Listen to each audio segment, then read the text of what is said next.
ئەلیسا لایتبۆرن نووسەری ڕۆمانی پاسکیلی کوردی مامۆستایەکی ئەمریکیە کە لە 6 وڵاتی دنیادا ژیاوە بەڵام وەک خۆی دەڵێت خۆشترین کاتی لە هەرێمی کوردستان بووە. ئەو دەڵێت ژنانی کوردی خۆش دەوێت و ڕێزی بۆیان هەیە. ژنی واهەن کێویان بڕیوە و لە سەردەمی ڕژێمی سەدام حوسێندا هەڵاتون بۆ ئێران. ئەوان زۆر بەجرگ و خۆراگر بوون، منداڵەکانیان لەسەر پشتیان داناوە. ئەوان هەژار و دەستکورد بوون بەڵام کۆمەڵەیەکی یەکگرتوو بوون و پشگیری یەکتریان دەکرد. پاش ماوەی 6 مانگ نیشتەجێبوون لە هەرێمی کوردستانی عێراق، ڕۆمانی سەرکەوتووی خۆی بە ناوی پاسکیلی کوردی لەسەر بەسەر هاتوو ئەزموونەکانی خۆی لە هەرێمی کوردستان نووسی.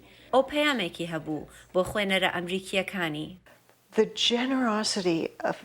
دەست و دڵتێری ئەم خەڵکە و ئەو خۆشەویستی لێیان هەڵدەقڵێت. من بە هیچ جۆرەیەک نەمدەتوانی باوەڕ بکەم.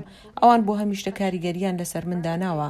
هەنیان داوام کە ئەو کتێبە بنووسم چۆن دەمویست بە ئەمریکیەکانی نیشان بدەم ئەگەر ئێمە پێمان وایە دڵنیابوون و پاراستن کۆمەڵێک پارەی ناوبانک یان سەرمایە و خەزنیشتی لەم شێوەیە لە ڕاستیدا دڵنیابوون و پاراستن خۆشەویستی خەڵکە. زۆربەی خەڵک تەنانەت نازانن کورد کێن.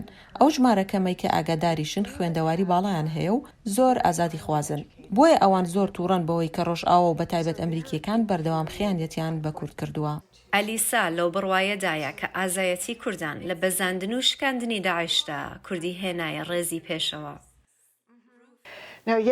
ئێمە بەڵێنی بە کورد دەدەین، ئەوان بەڵێنی خۆیان بەجێ دێنن، بەڵام ئێمە نا.